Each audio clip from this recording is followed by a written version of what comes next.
So, yeah, hello and welcome to our second lecture of our lecture series, Climate Protection. Last time we showed you the program of the summer semester, and today we will welcome Heribert Insam, our first guest lecturer. Heribert Insam is head of the unit of Microbiology Resource Management and spokesman of Center for Environmental Research and Biotechnology. Most of you will know Heribert Insam from the SARS-CoV-2 sewage monitoring campaign in Austria. Thanks to a new method, the genome SARS-CoV-2 was detected for the first time by Innsbruck and Vienna scientists in the inflow of Austrian sewage treatment plants. Maybe you remember this. And yeah, but today he will talk about microbes. He's working in research on climate change and in molecular tools on biogas and demonstration plants and so on, but also on soil and compost microbiology, waste and waste treatment. So a lot of insights in microbes and how they affect our climate. Welcome to Heribert Insam.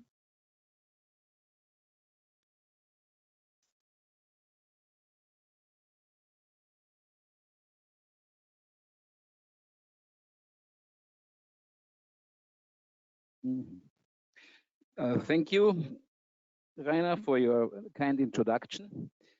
I'm happy to be with you. There is a lecture hall full of students, which is a bit unexpected, as I like to talk with really many students. But there's 10 of you, that's fine, but there is a couple of students online. And I'm very happy to introduce you to the climate relevance of microorganisms. And first of all, I have to find my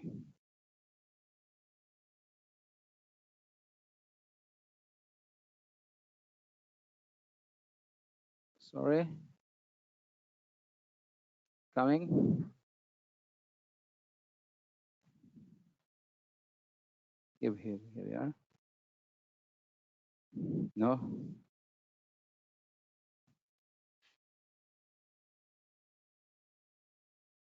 That's it.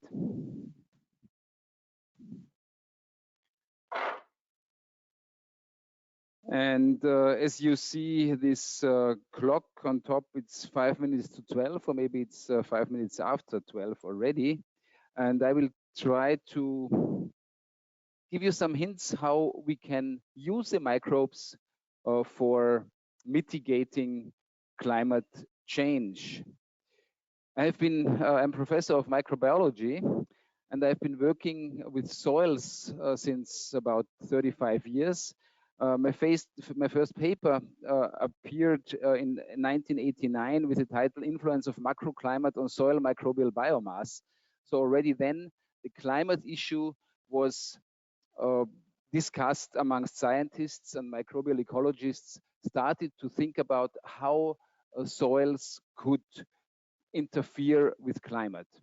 And this is the first example. Soils are huge pools for carbon. We all want to store the carbon in the soils and not in the atmosphere. But first, let me introduce to you what microbes are at all. You see here the tree of life. And the tree of life has 3 branches. At school, you probably learned only about 2 branches. Now it has 3 branches. It's the bacteria, it's the archaea, and it's the eukarya.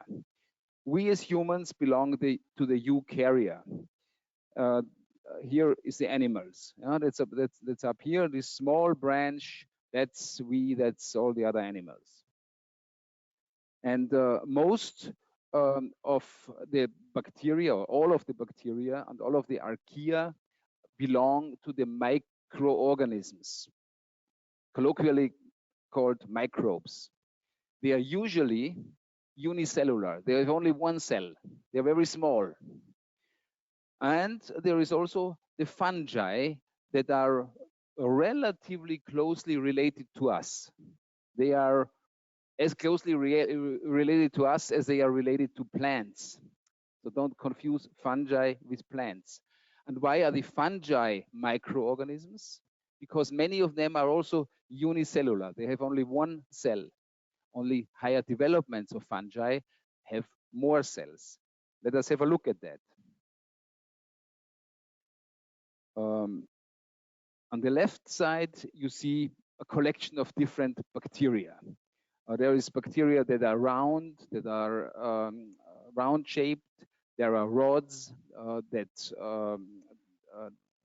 have a length of maybe 1 to 2 micrometers. And now, if you talk about microbes, you always have to bear in mind the scales. You all know what 1 meter is. You know what 1 millimeter is. It's a 1,000th of a meter. And 1 micrometer is 1,000th of a millimeter. You can imagine you can't see organisms that are that small. Fungi, on the other side, they're also called microorganisms. They are a bit larger. You see them on the right side. This is a yeast fungi, like yeast to brew beer or yeast to make bread. They are about 10 micrometers large, so about 10 times larger than bacteria. And but you can also see them. They are too small to see with your eye. So how can you then see bacteria? You can see bacteria if there are many of them.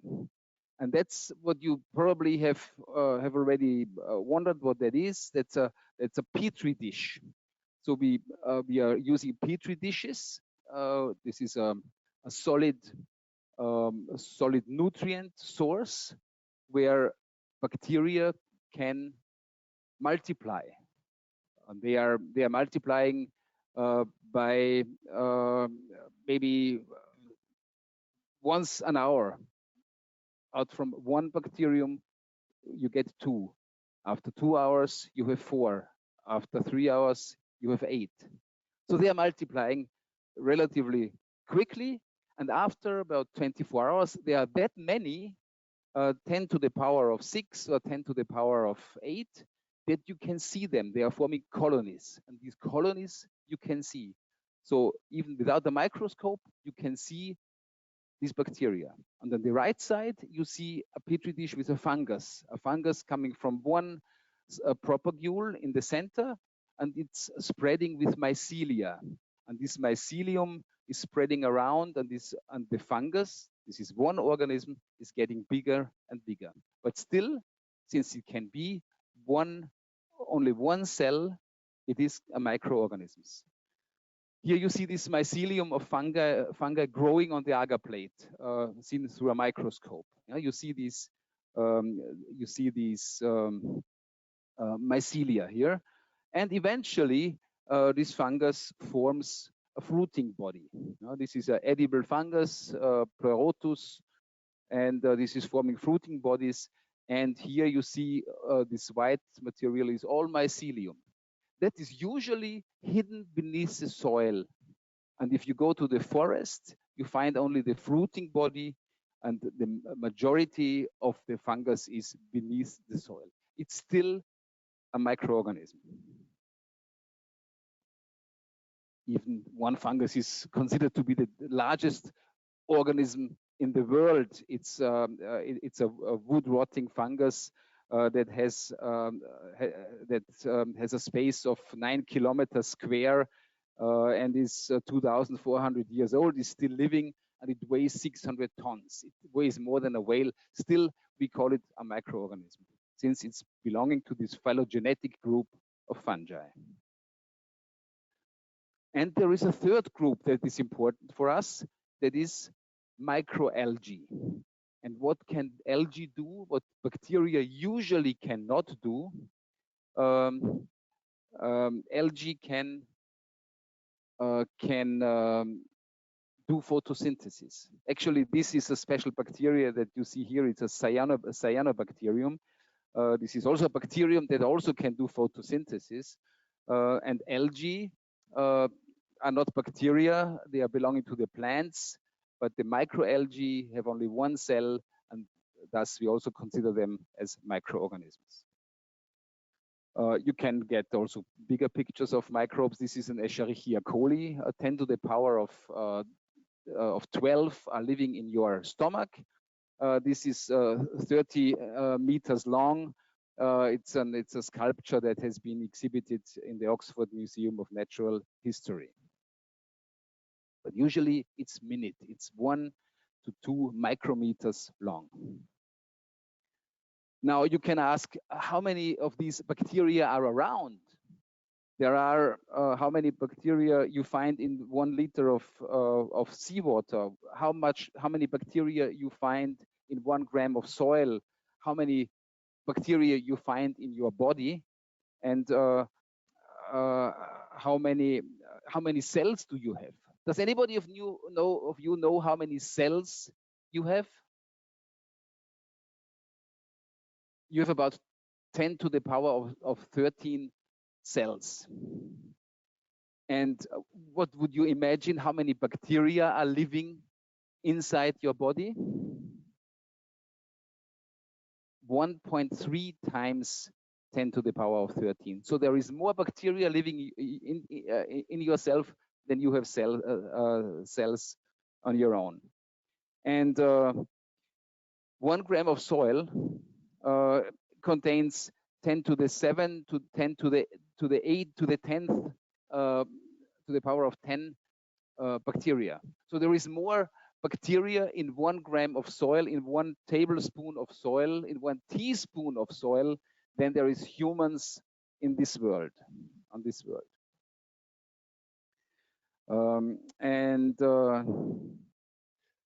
Yeah, so how does it relate to climate change?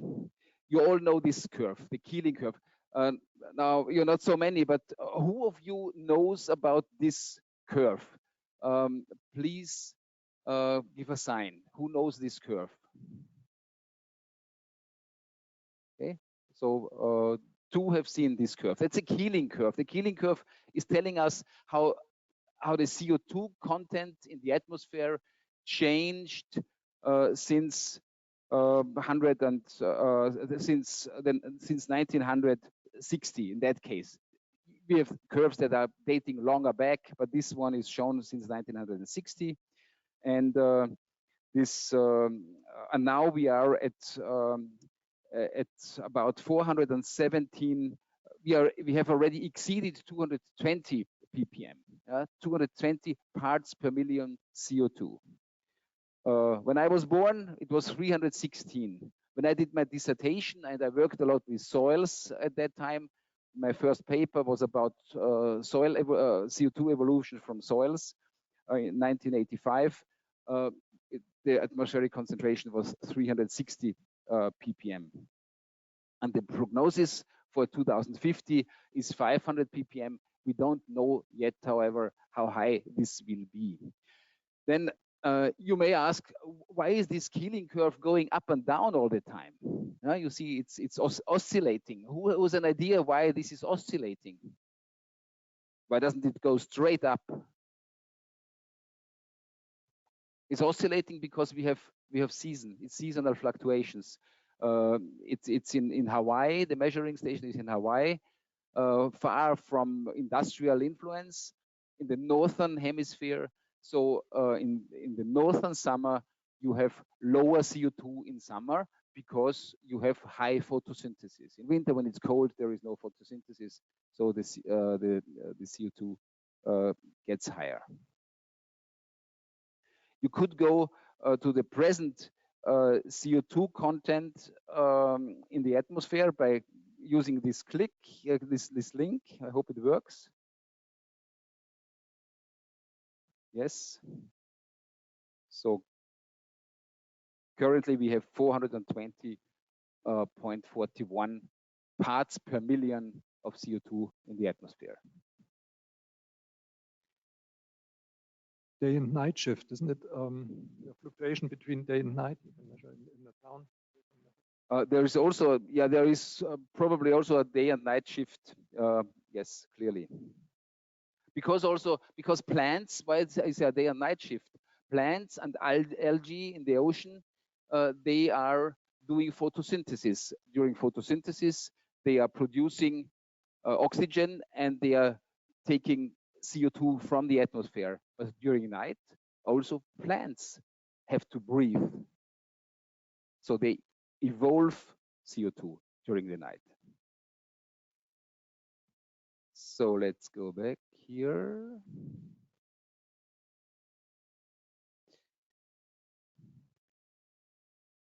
And then there is also other greenhouse gases that are of importance. One of them is methane. The methane concentration is also rising in approximately the same way as CO2 is. However, the concentration is much lower. It's measured in parts per billion, and not in parts per million. And there is a further greenhouse gas, which is the laughing gas, N2O, also measured in parts per million and also increasing during the past years. The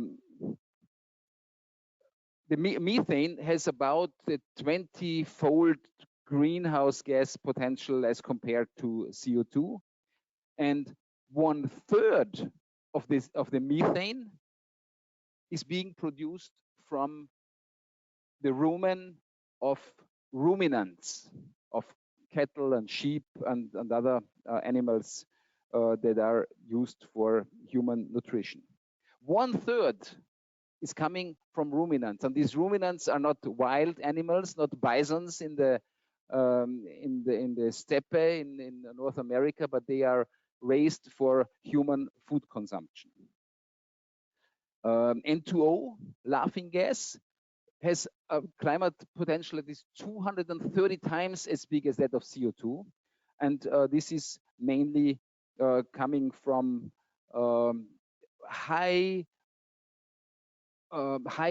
degradable organic matter, like the poo of chicken, or that the droppings of cows on the meadow.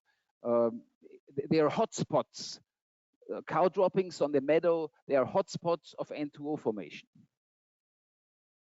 And all these gases are very closely linked to the turnover of carbon and nutrients in the nature that is essential for life. And at that point, you should know that all these natural cycles are driven by microorganisms. We would be living in a world with about 20 meters shit all over if there would not be microbial degradation that would turn around the fecal matter that is produced by man, by animals, by insects, and whatever. Yeah? So the microorganisms are absolutely essential for the nutrient flow. Here you see a screenshot from the documentary Kiss the Ground, which has won the first prize at the Innsbruck Nature Film Festival for the best film on the topic of soil. Here you see how important the so-called biosequestration of carbon to soils is. In soil, there is 4,000 gigatons of carbon being stored, while in the plants and in the atmosphere together, it's only about 1,700 gigatons of carbon. So you can imagine if I'm working with soils and trying to keep the organic matter in the soil, then I would keep a lot of CO2 out of the atmosphere. But what can you see if when you go in the fields behind the university, the farmers are using plows, they are deeping down half a meter or even further, turning over the soil, and that way there is much of the carbon that is otherwise stored in the soil released to the atmosphere. We are teaching at the university since 50 years the no-tillage agriculture. It is very hard that farmers are being convinced that that the tillage is bad for their soil. They are losing the carbon, and the carbon has a big benefit for the soil because it helps to store not only carbon, CO2, but also nutrients and also water. With increasing drought, this gets even more important. So please, farmers, don't use plows as you did for 200 years or for 100 years, but reduce the intensity of tillage. So this biosequestration would be capable to reverse the global change issue. And you may ask me, what has this to do with microorganisms? This is all microbial activity. So it is microbes, these microbes in the soil, these 10 to the power of 10 microbes that are sitting in 1 tablespoon of soil that are doing this carbon turnover. And this is accelerated by turning around the soil. This was just a few glimpses. What I now wish to do with you is to go through a science center that is about to be created near Innsbruck in the next 12 months. A science center about microbes. And my students have developed a storyline how to explain the life of man, of humans, together with the microbes. And the idea was to make it with a watch. Yeah, you see this watch, this clock here. And so in the morning, you may dream about biodiversity. Then you wake up, you get fresh air, and you wonder where this fresh air is coming from. Then you're doing your morning toilet, and where is your poo going? It's going to the wastewater treatment plant. Then you will have your breakfast with organic coffee and milk, hopefully, and then you go to school or to work, and you have to wear the mask because a virus is approaching again.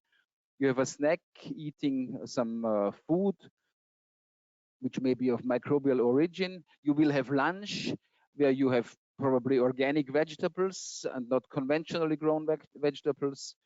And you may eat fungi for your lunch. Fungi is ecologically a wonderful superfood.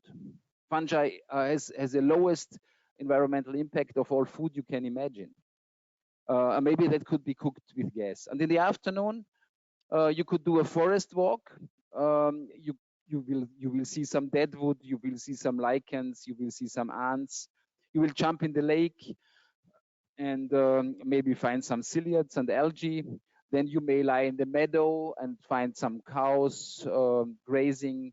Then you have dinner, and you on your way home, you are walking the dog, and you will learn something about biosegmentation, and you have and again you have nice dreams at night.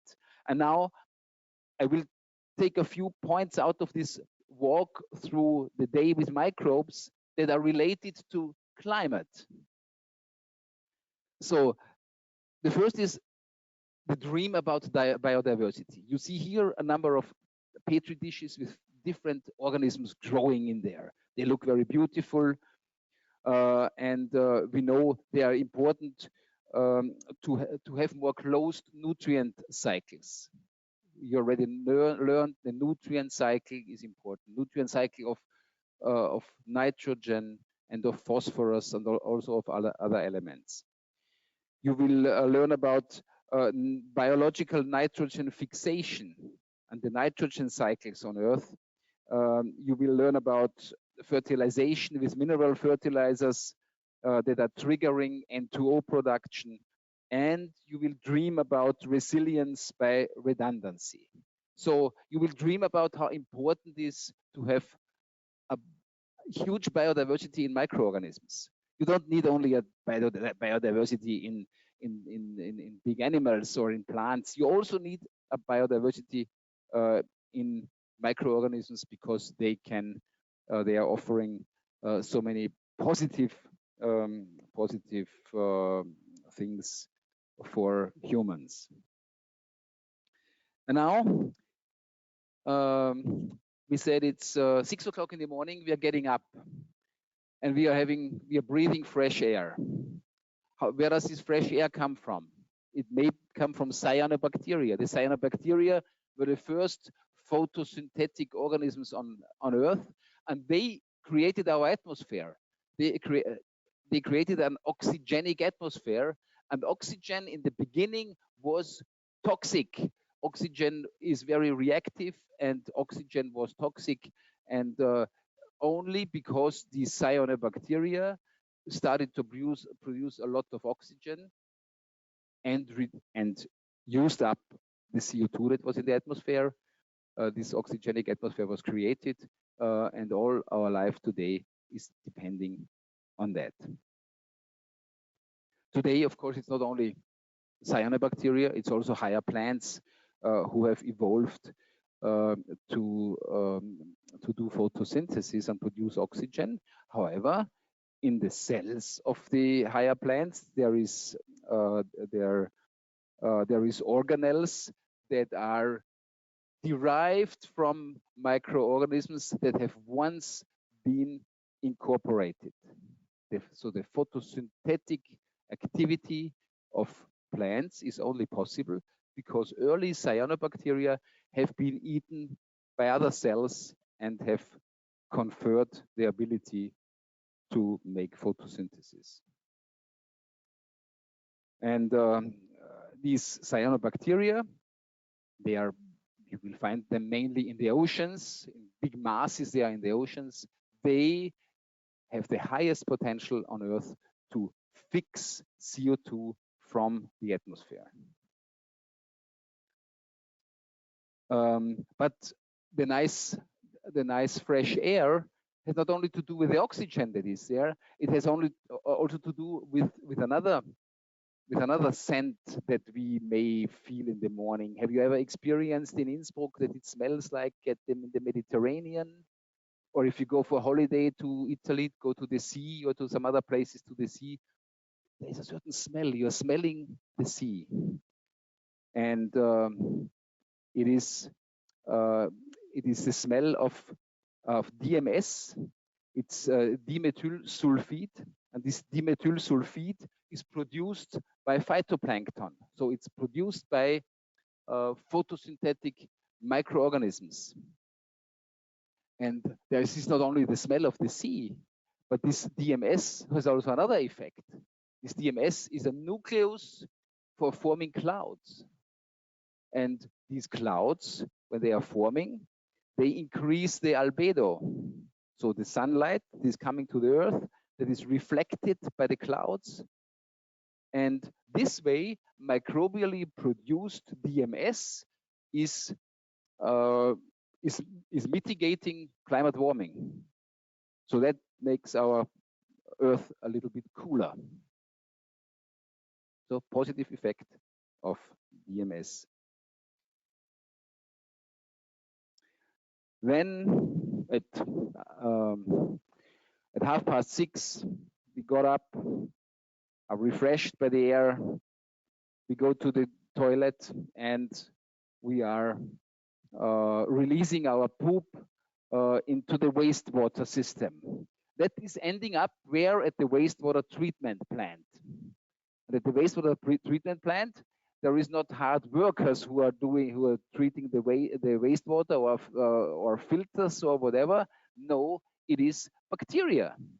It is bacteria that are working on this organic matter that we have released from the toilets, and they are producing, on the one end, bacterial biomass, and on the other end, they are fixing the nitrogen that we do not want to have in the water that is released to the river, or that is later being used as drinking water, as it is in many places.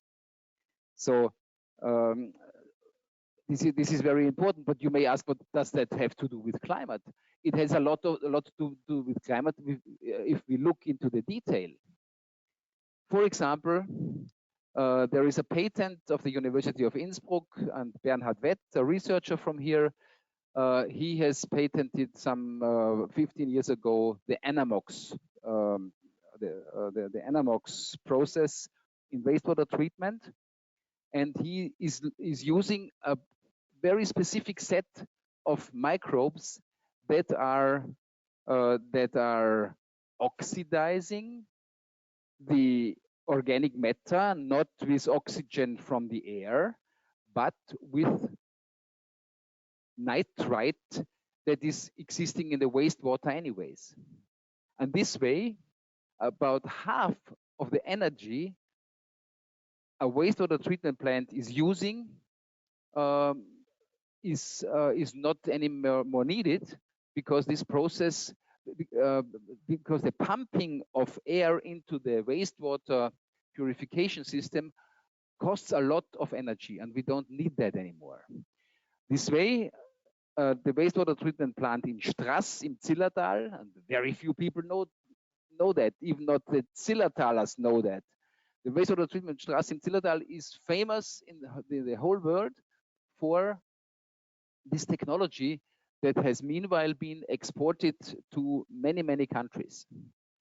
There has been President Trump not so long ago, and during his regency, the Innsbruck patent was implemented in the Washington DC wastewater plant, and this way, even being a climate change denier, Donald Trump, with all his shit he gave, he contributed to climate change mitigation, because now the wastewater treatment plant in Washington is delivering energy instead of using it. And since things are always a bit more complicated, it's not only this process, of course, that helps the wastewater treatment plant to produce energy. It's another process. It's the anaerobic digestion of the remaining sewage sludge.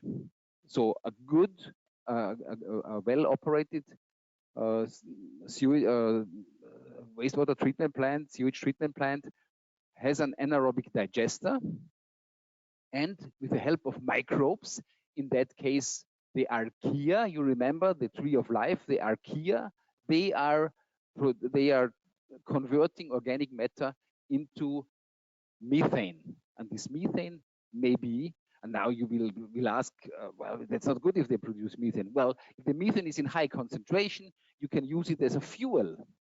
And this way you can replace fossil fuel by using this microbially produced biomethane. And altogether, you have reduced greenhouse gas emissions from wastewater treatment plants, and in the case of Strass im Zillertal, and meanwhile many other plants, you get net energy producers instead of energy consumers. Well, another story about wastewater comes to my mind. Rainer already mentioned that wastewater epidemiology, we were in the lucky situation to establish that for Austria for 120 wastewater treatment plants. So with one sample from the wastewater treatment plant in Vienna, we can monitor for coronavirus 2 million people. Instead of having hundreds, thousands of individual tests, we exactly know how the wave is going. And this way, wastewater epidemiology is avoiding tons of plastic waste that are otherwise produced, and tons of traffic when the mothers are driving their little children to the corona test and using up fuel for their cars. So also that has climate relevance. Then later on we have a little break at school or at work, and we are drinking, instead of Coca-Cola, we are drinking kombucha. Kombucha is a fermentation of sugared tea. So this is a fungus. This fungus is fermenting that. This kombucha is tasting very nicely, and the remaining of that can even be used for producing a leather kind material from which you can produce shoes. So you would have a fungal based material that has properties like leather, and as you remember, cattle that is usually producing the leather is not needed anymore, even not for the shoes. And there's a lot of different options in food production to save energies. Lunchtime, we are having organic food. Yeah, we don't buy this cheaper but environmentally less sustainable ordinary food. We buy organic food. And how can with organic food the climate be preserved? For example, we are not allowed, or the farmer is not allowed to use pesticides. What is the alternative? To use organic pesticides. For example, a fungus for pest management of different beetles. So a fungus is sprayed in small amounts on a field, and once these beetles appear, these beetles are infested by the fungus and are killed and do not eat up the crop anymore. So organic instead of chemical pest management. And chemical pest management costs a lot of energy, a lot of fossil energy to produce the chemicals. Then, very important, organic farmers are not allowed to use chemical fertilizers. The usual chemical fertilizer is ammonium nitrate, is a nitrate fertilizer. And this, since about 120 years, is possible to produce, or 100 years, is possible to produce by the so-called Haber-Bosch process, where nitrogen from the atmosphere is captured chemically at 400 degrees.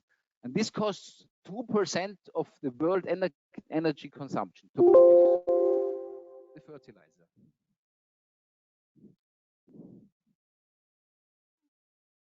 Yes, energy is running out to produce the fertilizer. And this can be replaced by microbial activity. In an organically farmed field, it is so-called nitrogen fixing bacteria that are taking the nitrogen out of the atmosphere. There is no need of fossil energy. Of course, this process also costs energy, but the energy is delivered by the plants. The plants are making photosynthesis. They produce sugar. The sugar goes to the roots. And in the root zone, the microorganisms, they are getting the energy they need to fix the atmospheric nitrogen. So easily, 2% of global energy needs could be replaced that way. And there's a couple of other processes that are related to the organic farming that are reducing the energy consumption. For example, there is no plowing to deep zones, which also is a costly process.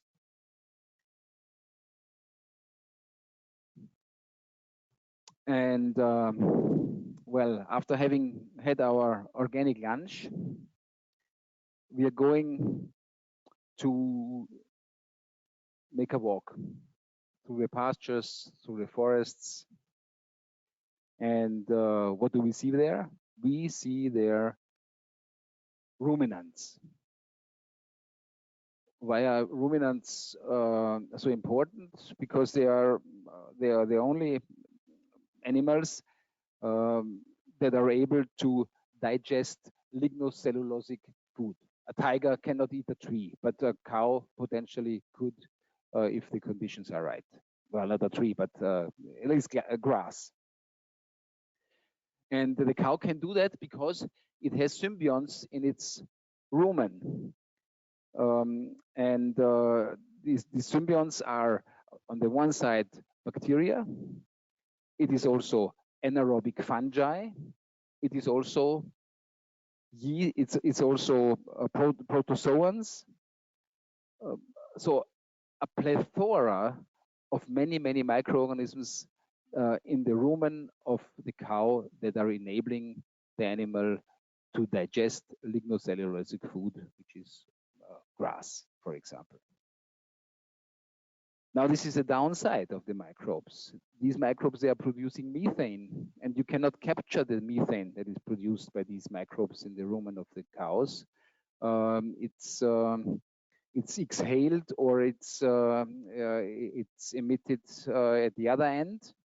And this way, as I told you already, ruminants are contributing 2/3 to global methane emissions. By the way, every other human is also a methane emitter.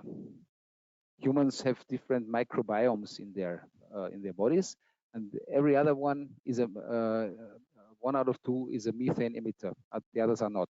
You could go to our laboratory, get your breath checked, and you would see if you are amongst the methane emitters or not. But it's not so much. You're not a ruminant, so it's a minor problem.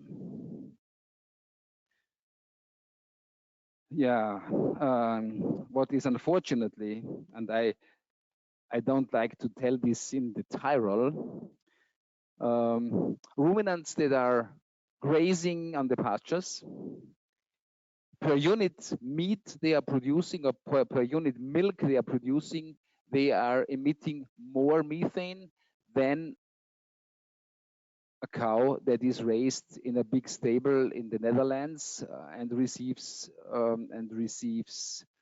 soybean as the main food, the main feed, which is not so much lignocellulosic. It has much more protein, and the catabolism, the turnover, is totally different to that of a cow on our alpine meadows. So unfortunately, alpine cows are not so climate friendly as it is very often suggested. So the best you can do is not to eat cattle. Here you get an overview of the amount of methane that is released worldwide, and these diagrams, they often deviate a bit from each other because some have other focal points. They see it from a different angle. But let's use this one. On the left side, these bars, you see from wetlands. The largest bar is from wetlands, and so from these wetlands, this is in megatons of methane produced annually. Why are wetlands emitting methane? I'm sorry to say, this again has to do with microbes.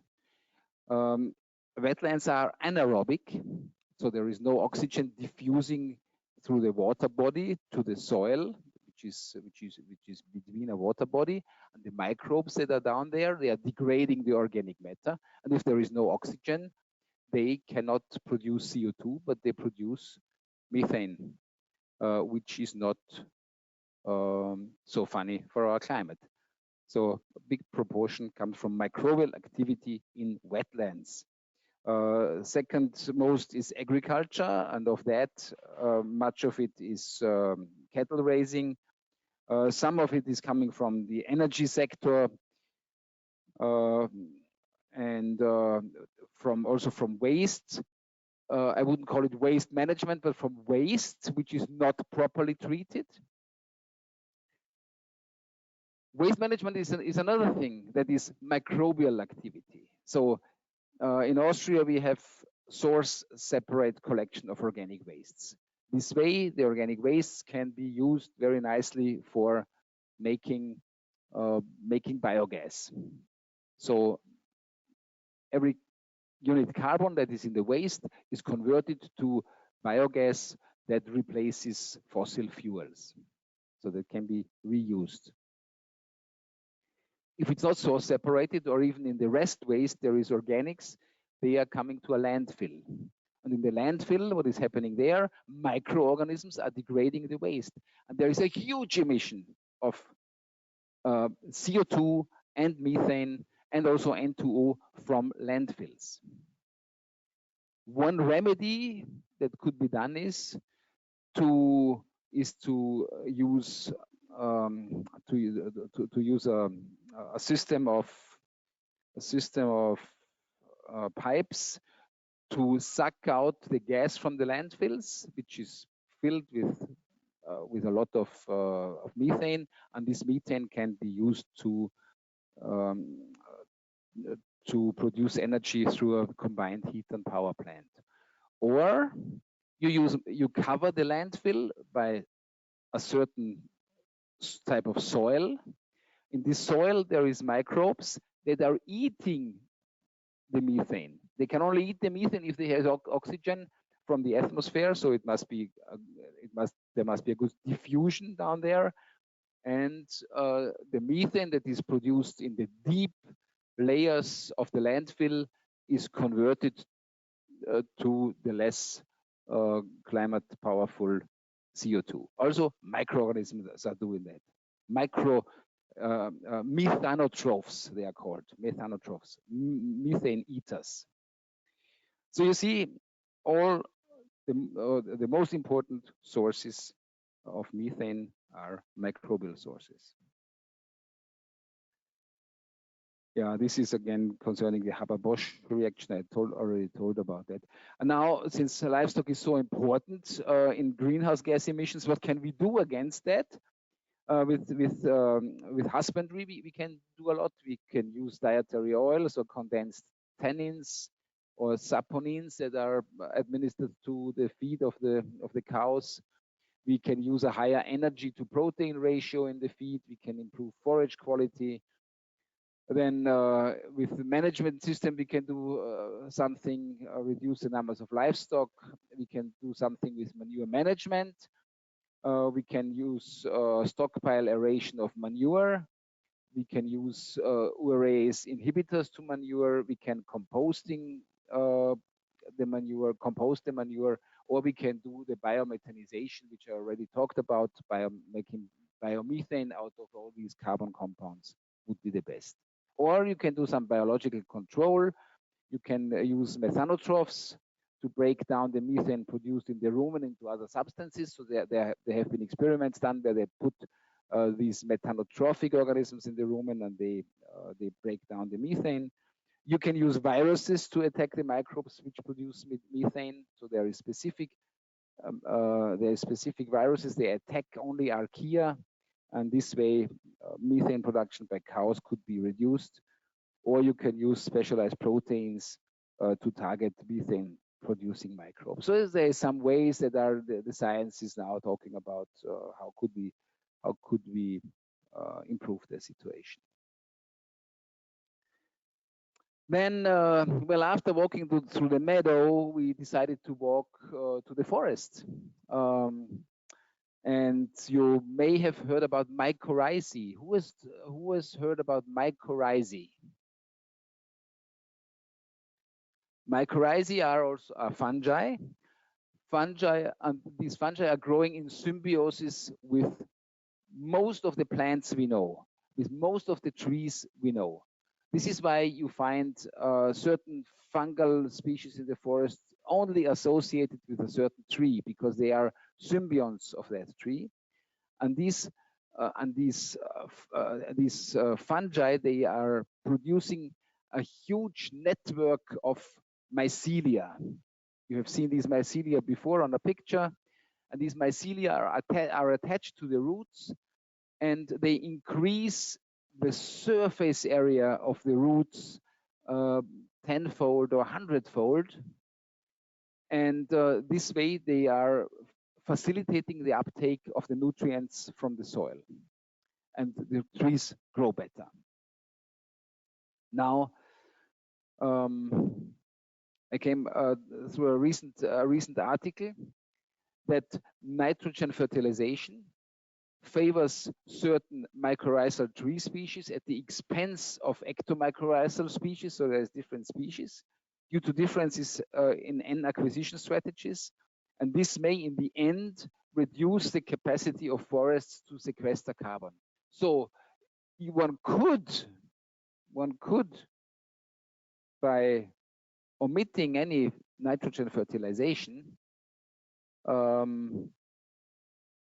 improve also the nutrient uptake through the mycorrhiza, and this way also contribute to the carbon sequestration to forest soils. Walking through the forests or getting out of the forests, we look at the white mountains in the background, the glaciers you can see in the Stubaital or elsewhere in the Alps, or more important globally, the glaciers in Greenland, the glaciers up far north at the North Pole or the South Pole. And sometimes you may wonder, why are the glaciers red? Who has ever seen a red glacier, reddish glacier? Who has not seen it should in summer or in spring go up to the glaciers and see if it's visible. And this is very often induced by a microalgae, Chlamydomonas nivalis, that has a red photosynthetic pigment and is growing at 0 degrees on the surface of glaciers. And what effect does that have? What does that have to do with the climate? It decreases the albedo. So due to this darkening of the glacier, the albedo, the reflection of the sunlight, becomes less. The glaciers take up more sunlight, more energy. They are melting even faster. So again, a microorganism has to do with the climate.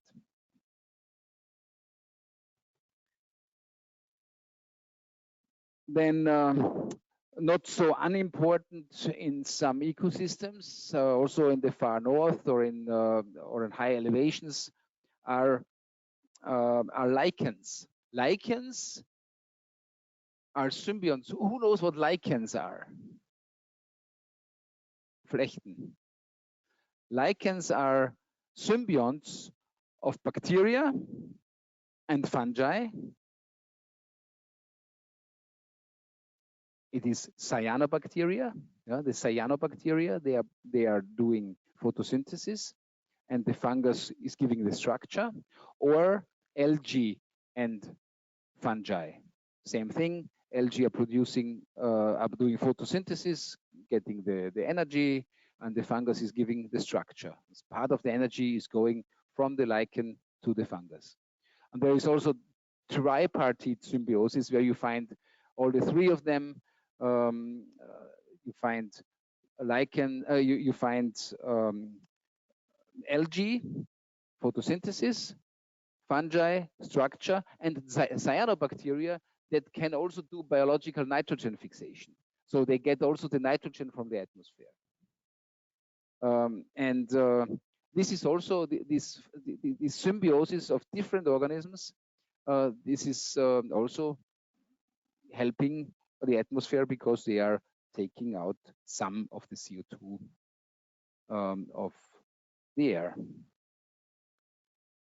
We are back at home. At home in the evening, we are eating some different things, and we have decided to go for a biotech food instead of chicken eggs. We don't use the white of the chicken, the albumin. We use a microbially produced albumin that needs much less CO2 equivalents for production. Here, traditional chicken egg white produced needs 30 kilogram of CO2 equivalents per kilogram protein produced. So 1 kilogram of chicken egg white costs 30 kilograms of CO2 equivalents. It's a lot. And with microbially produced bioalbumin, you get much better efficiency, and research is going down, and here is going to bring even better results. There is different scales. You have to see here is the scale up going up to 35. Here it's only 12. So if this for this this microbiologically produced egg white, you have a 60% reduction compared to the ordinary. No, to the, you go down to about 60% compared to the now available one, and this is already down to only 10 kilograms CO2 equivalents. So 60%. So you come down to 6 kilograms CO2 equivalent compared to 30 kilograms of the traditional chicken egg white. So microbial biotechnology may also help to reduce climate gases. The evening meal is cooked by biogas. By the way, the biogas is also a microbial process. I have already talked about that. Biogas is containing about 60% methane and about 30 to 35% carbon dioxide and a few other gases. And if we upgrade this biogas, we obtain biomethane that can replace natural gas. I don't want to go into detail of this biogas production. I just want to mention that this microbially produced biogas has really a high potential for very fast reacting on the current energy and climate crisis. We have an existing system of pipes, so the infrastructure is present. We have an existing structure of petrol stations where you can use natural gas, which could be replaced by biogas. So it would be a quick possibility to react. And you should not believe anybody who is telling you that with hydrogen you could solve our energy problem. Hydrogen always uses a huge amount of primary energy to be produced. So compared to, despite hydrogen may also be produced by microbes, I would warn of going into this direction. Yeah, this is just another glimpse on the biogas production of our lab. This is the so-called Neokalimastigomycota. It's a fungus that is living in the rumen of ruminants, and we are currently trying to domesticate it to also work in the biogas plants to make the biogas plants even more efficient. On this picture, you see that it's an old slide that slipped into here. I used to have a biogas company, and we had a patent, and there is about 150 biogas plants of this with this patent now running in all of Europe. And I've been in a project with Burkina Faso where we established a rural biogas plant. And this was actually, I shouldn't talk about that here. I should talk about that in the fuck up night, probably, because this did not work. It was a problem of languages. Yeah? So you should always learn more languages if you are working abroad. Burkina Faso, there is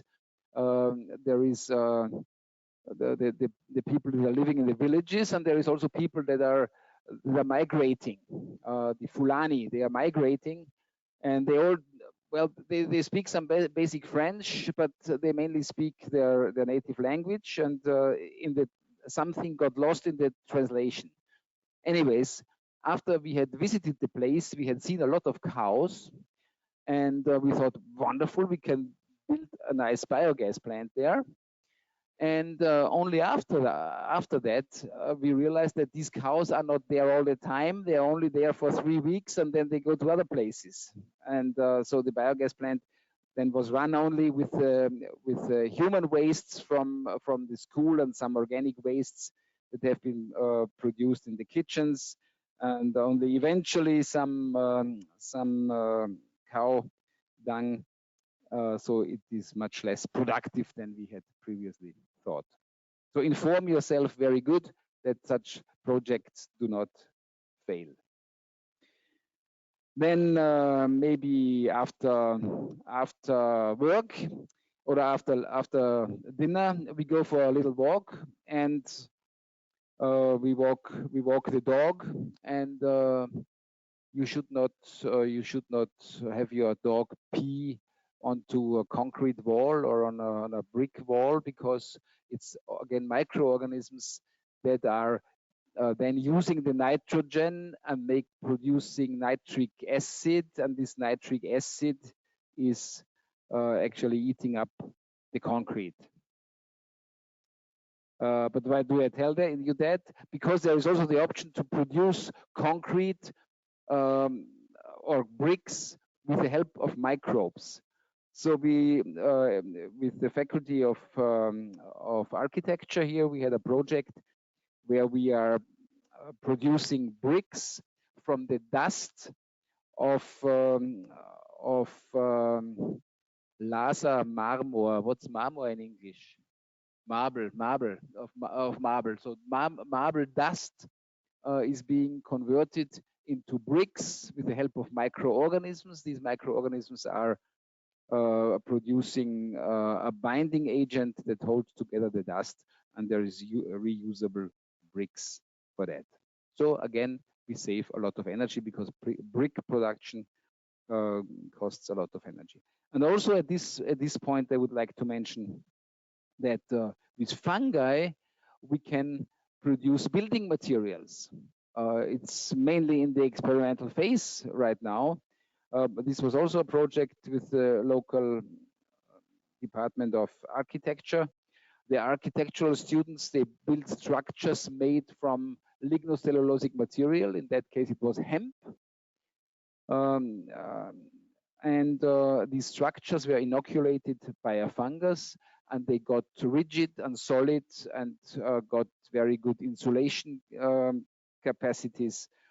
And at the same time, there were some fruiting bodies growing, and these fruiting bodies, this is Pleurotus roseus, is even edible. So you can, part of your building material, you can in the end eat up, which helps the climate. And at that point, I would like to thank you for your attention. This is my working group, and I'm certain there is a lot of questions. I was very fast running through the talk, and I'm convinced you have questions. Maybe I have also a couple of questions for you. I have a question for you. Do you know how much CO2 is in the atmosphere?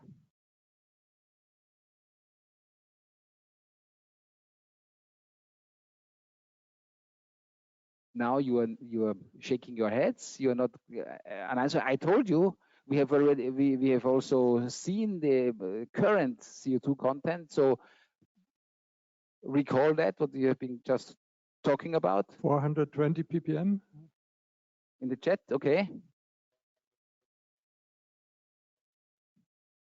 Yes, yeah, it's correct. Fantastic. You have to know that you are, after this series of lectures, you will be amongst the 1% of best informed people concerning climate change in this country. I would guess so. After this entire course, you will be amongst those people who are informed, these few. So CO2, the atmosphere, we are breathing. How much nitrogen is in the atmosphere?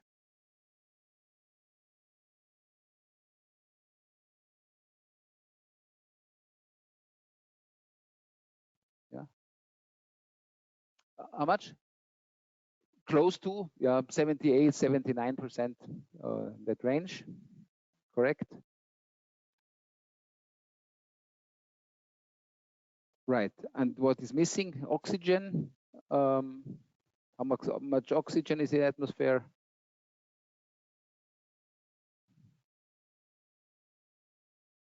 Yes. Yeah, a bit more, 20, 21%.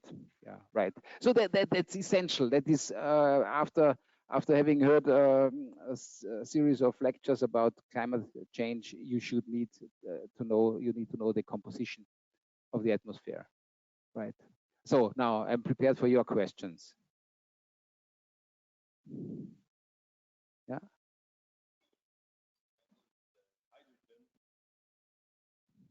You mentioned hydrogen, but you said this won't solve our energy problem. But what are the benefits of the hydrogen then? Why is everyone talking about hydrogen lately? And this is not a question for a microbiologist, but my opinion is that the industry, the car industry, would love to have nitrogen for cars, because the engines are much more complicated than an electric engine. The nightmare for the car industry is the relatively simple structure of an electro engine. That there is no repairs; it's working always. But H2 driven car that needs a tank that is about I don't know exactly, but I think it needs 3 times the thickness of a methane tank, because you need much higher pressure to put the same amount of energy in one tank than with, for example, with methane. Like to compare it with methane. So there's much more weight that you have to carry around. It gets more expensive. Then you have to convert. The H2 into electricity, which there is a cost in conversion energy. And in the end, you are driving again with electricity. So in a H2 car, you drive with an electric engine, and there's too much losses. So drive electrical if you want. And even worse, if you burn it directly in a combustion engine, then you have a 5 times higher electricity necessary for driving a car compared to driving it by direct electricity with electromotor. So it's 5 times higher. And that's what our politicians now say, well, that would be a nice idea to have it, because they could go on with the combustion engines as we did centuries now, and don't have to change the systems, just producing on like we do in the last century. So I think that's a political reason behind it. Yeah. That's not physical reason or logical thinking. It's industry thinking and a kind of lock-in effect. If you don't change how we do our behavior for traffic and technology for traffic, we have a lock-in effect in the technology. The second reason is that there is not an existing infrastructure for H2. The molecule is very, very small, and it would escape from the existing methane or natural gas grid, because it's just such a small molecule. You would lose a lot of it. So a new infrastructure, new pipes would have to be built, and this, of course, would be loved by the industry. But we don't need it. There is even a possibility to use microbes to convert if there is excess H2 for some reason. If there is excess electricity because there is lots of wind, and the wind there's lots of wind energy produced and it cannot be used, there's no consumption. You could convert it to H2, but this H2 could, for example, be injected into an existing anaerobic digester of a wastewater treatment plant, and microbes are using the H2, and they make from H2 and CO2 they make methane, and you have a biogas in the end that does not have 60% methane, but that has 98% methane, biomethane, and you could directly inject it into the gas grid with no additional infrastructure costs. I have proposed this to the TBAG, and we will see what's going to happen.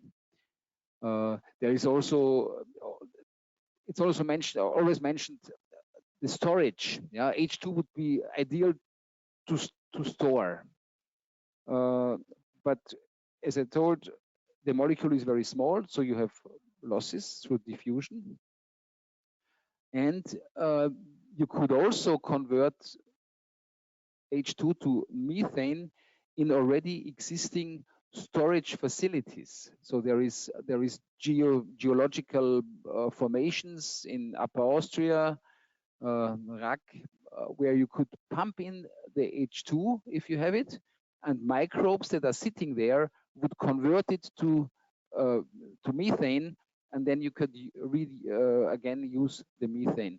Of course, you have losses that way, but still you have an existing infrastructure and could easily reuse it. And perhaps from other perspective about your question is, I think that we need all technologies in the future because we have to decarbonize the whole world and all sectors. So I think we will need H2 and also e-fuels and all it doesn't matter how efficient they are, but we have to think where we use them. And for the private car sector, I think it's not efficient enough, but we have also to decarbonize the flight sector, the shipping sector, the truck sector, and there will be not useful the batteries or the electricity or anything. So perhaps we need a different technology, and for that, it will help us a lot. So for metal production, for iron production processes, it would be good. But as he said, after the methanization process, it could be better stored because the molecules are not so small.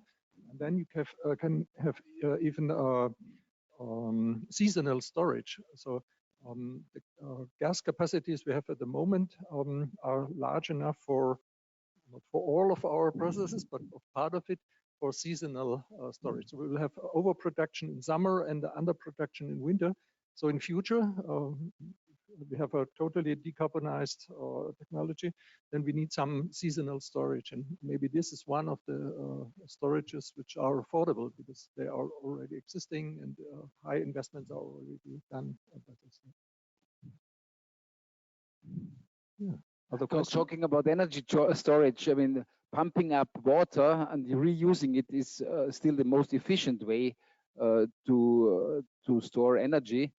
However, also the big dams that are flooding huge areas behind them, they also have a microbially induced climate impact because in the sediments that are forming, there is little oxygen, and all the organic matter that has been there before flooding and that is also coming in through deposits, that is being converted by microorganisms to methane instead of CO2. So again, you have a huge methane output from these dams.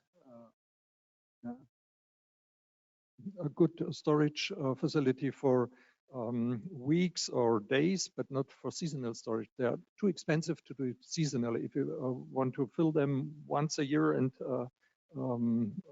defill it, that's too expensive. For weekly, daily, that's good. And as you said, the microbes emit. But there's another question from my side. From the you mentioned the wetland and the emissions from the wetland by microbes. but now we want to convert drylands to wetlands to re-wet. What's the reason behind it in terms of yeah, saving the climate? It's always said there could be stored CO2 in, but you told me now. I mean, maybe this is a clash of naturalists and climate savers. Wetlands is definitely producing more CO2.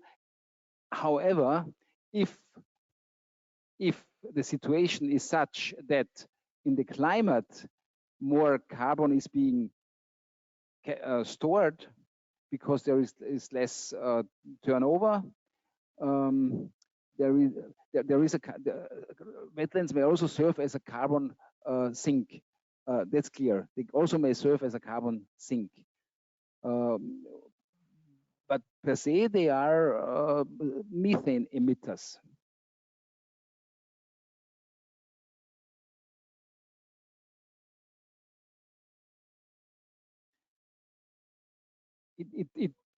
It totally depends on the situation.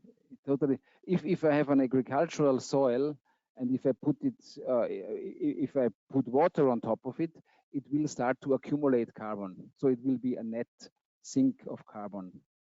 But a wetland that is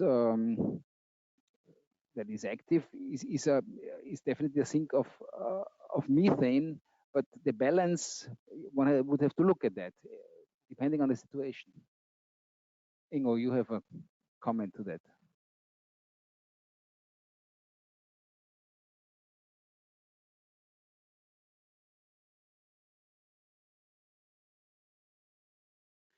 Yeah, it's a huge threat, and one potential method to keep more of the carbon in the Arctic tundra soils has been shown by the movie that won last year's Innsbruck Nature Film Festival prize. It was called Pleistocene Park.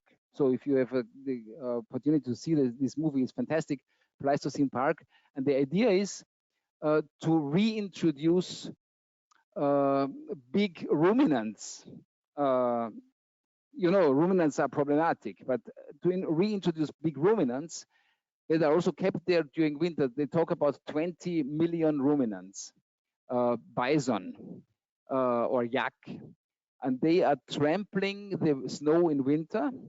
And this way, there is no insulation of the cold winter temperatures for the soil, and the soil keeps frozen. It stays frozen, and this way, in summer, it is not degraded. However, again, it's a question of balance. Yeah, I introduce ruminants that are producing methane, but I'm keeping the soil carbon in stock. There is no answer yet. Yeah, what is how the effect is.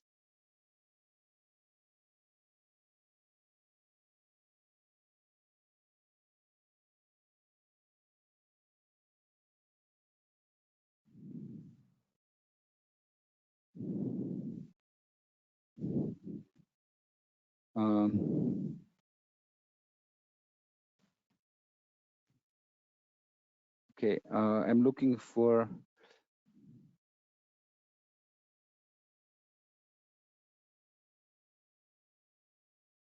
this one. Which slide?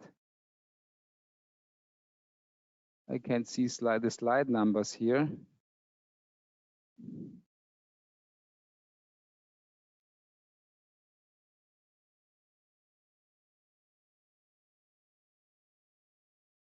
This is number 21, but this is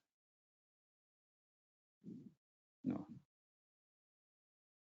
Ja, das ist nicht richtig durchnummeriert, ja. Bisschen davor.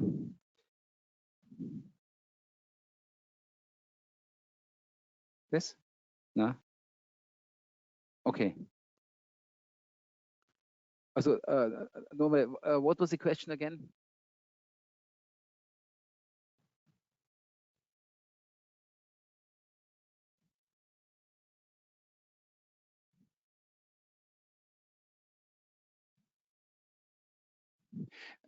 Yeah. Because the concentration of CO2 is about 500 times higher than that of methane. And the biogas potential of methane, despite it's about 20 times higher than that of CO2, it is less, in a total less effective because the concentration is lower. We have 400 ppm CO2, but only 1,900 parts per billion of methane. So one molecule of methane is more effective, but we have much, much less methane. The misunderstanding is that we always talk about CO2 and small letters equivalent. It's called CO2 equivalent. So that's the impact of gases for the climate change. And we renumber it in the unit CO2 equivalent. So, so we always talk about CO2, even if it's methane. So it's the equivalent impact on the climate from different kind of gases. And if you're very interested in these different effects, you'll have a look in the presentation from Professor from the atmosphere and CASA. Yeah. He has a nice presentation about this and explains it in detail about the different effects. It's not only methane, it's a couple of gases which have different impact. Yes, there is also, it's mentioned here, fluorinated gases, for example, that are in very, very low concentrations, but they have a high impact. But since their concentrations are so low, for the balance, it's not so important. Right.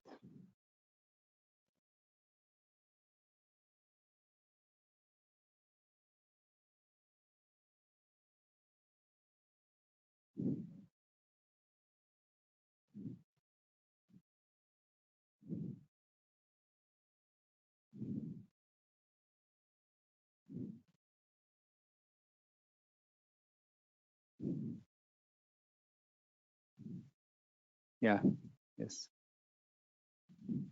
Yeah, I think these figures are always calculated on a 100-year basis.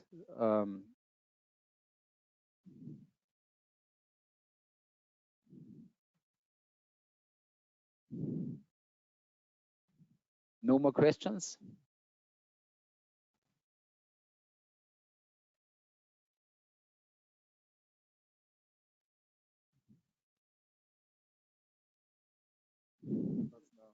So you were talking about plowing in agriculture. Yes. And I didn't quite get your point. So was your point that we should not plow so deep, or we should not plow at all? So.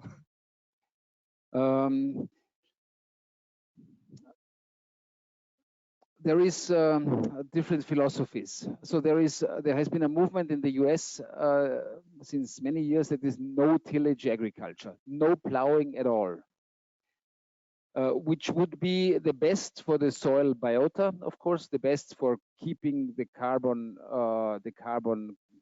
in the soil. However, this involves the use of herbicides. So, for example, glyphosate. All the world is complaining about the glyphosate. It's a herbicide which is definitely undesired from an environmental perspective, but the use of this glyphosate would allow us not to plow our soils. So, from a climate perspective, this would be positive. By the way, I mentioned that glyphosate is one of the least toxic herbicides, and it is very quickly degraded by microorganisms. So stopping the use of glyphosate and this way opening up the way for other more toxic herbicides is not a good solution. And this is the reason why the discussions are so long about that. Positive climate effects, but it's a herbicide. You can't use it in organic agriculture. So organic agriculture would have to have a different solution to that. by, for example, by burning plant residues, which again has not so optimal climate effects. Not burning plant residues, but flaming the surface of the soils. So there's different agricultural approaches, but the deep plowing, this should not be done anymore. You should at least do a reduced plowing. The plowing is mainly done to get rid of undesired plants, weeds. You don't want to have any crop. So there is alternatives, but it's not so easy to be answered.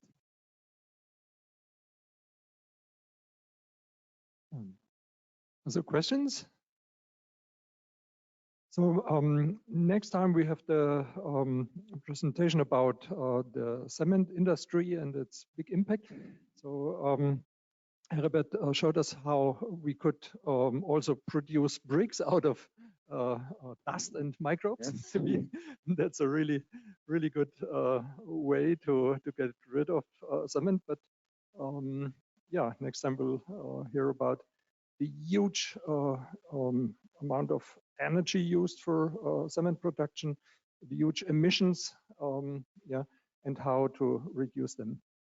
Thank you very much, Heribert, and thank you. Yeah.